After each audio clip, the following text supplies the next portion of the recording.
Alright, I just got a notification.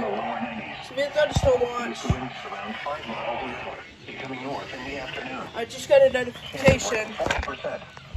Wednesday night, partly cloudy in the evening, then clearing. Lows in the lower 70s.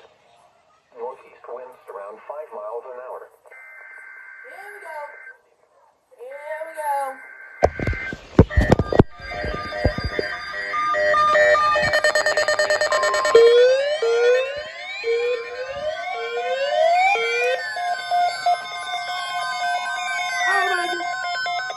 The National Weather Service has issued severe thunderstorm watch number 282, effective until 9 p.m. Central Daylight Time.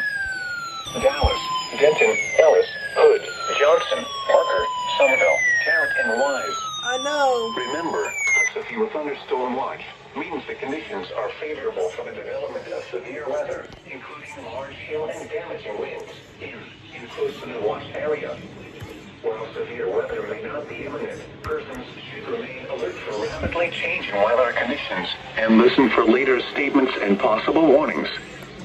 Stay tuned to NOAA Weather Radio, commercial radio, and This might be a doubleheader. or internet sources for the latest severe